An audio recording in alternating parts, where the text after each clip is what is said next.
Okay.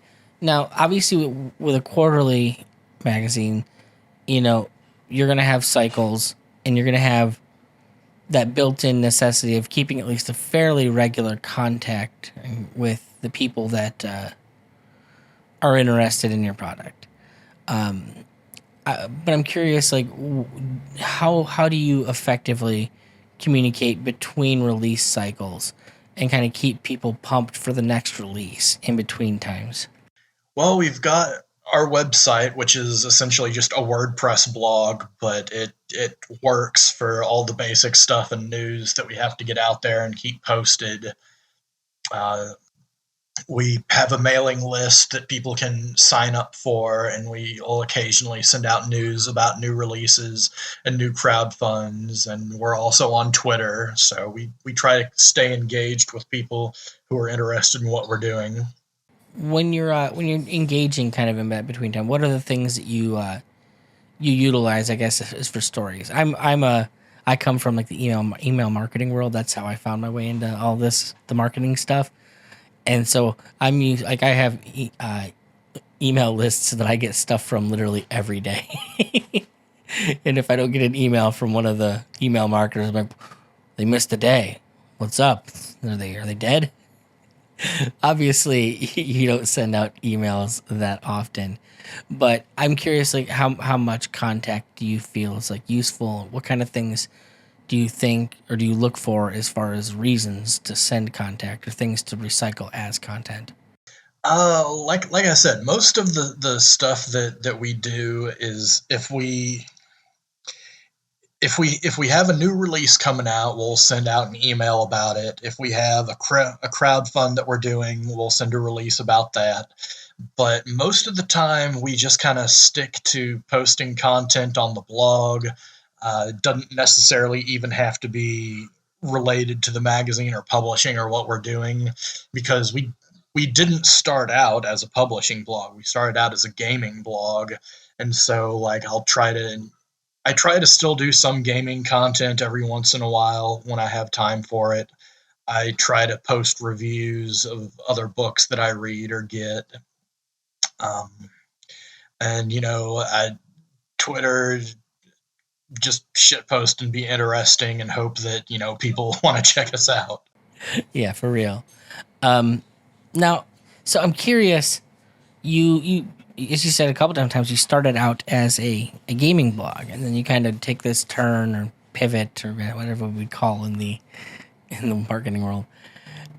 I'm curious how that has worked out for you as far as your audience kind of gone along for the ride with that. Do you have was there like a natural crossover that it just works out fine if they're not terribly interested?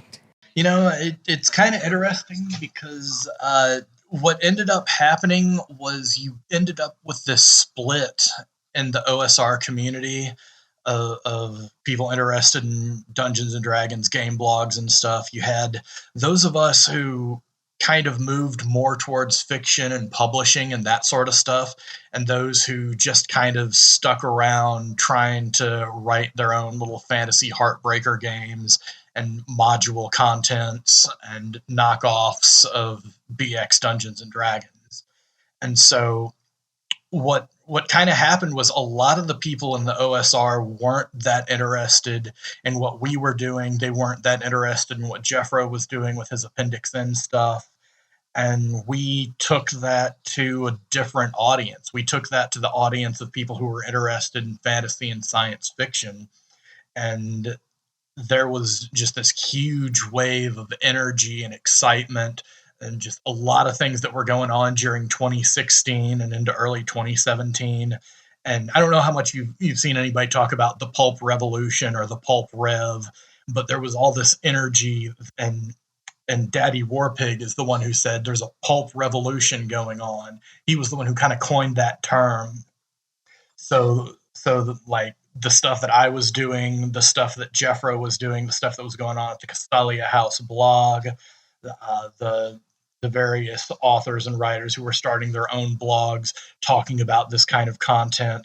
And you had some of the stuff coming off from the Sad Puppies, because when Sad Puppies 3, after that had happened, the people at the Mad Genius Club didn't really want people going off brand, even though there was still that energy and excitement. So they kind of redirected it towards the new pulp stuff. Well, and that's the one thing I've been excited about with the Iron Age, and that's I'm will continue to preach that I don't think of Iron Age as being a political thing. Mostly because I've watched the ComicsGate thing where I don't want to say it cannibalizes itself, but it's so insular.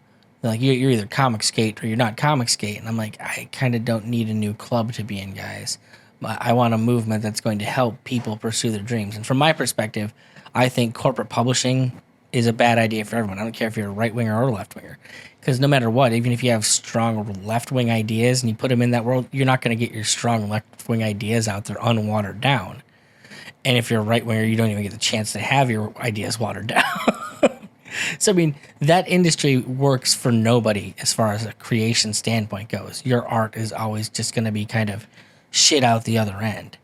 So, I think, focusing on self publishing for everyone, go create whatever you want to create. And if the audience is out there, by all means, let them read whatever they want to read. I don't care if I don't like it or if it's crap to me, but you deserve the same ability to create your stuff as anyone else does and find that audience.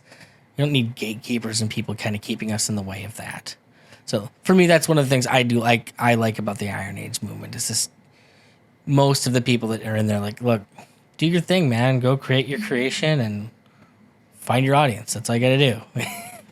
As opposed to, like, say, with a ComicsGate thing where it tends to be more of a club and you're either in it or you're out of it. And some of those blow-ups that happen, like, oh, well, so-and-so doesn't talk to anyone else, so they got kicked out of ComicsGate. And you're like, okay. Yeah, and that's one of the things that we kind of did early on with the pulp revolution is, we were like, okay, there are two different things. There's the phenomenon that's going on that people are describing, and then there are the people who are, in this group or adjacent, and let's try to keep those things distinct and separate from one another. And, I think it really worked to where, we can talk about the pulp revolution as this thing that happened and this phenomenon at that point in time.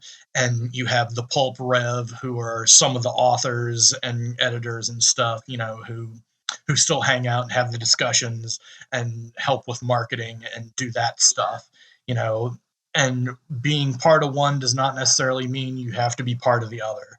And so one of the things that we tried to make really clear early on was that just because what we were doing was being described as the pulp revolution, like, we were not the Pope of the pulp revolution. We were not out there to grant people bona fides.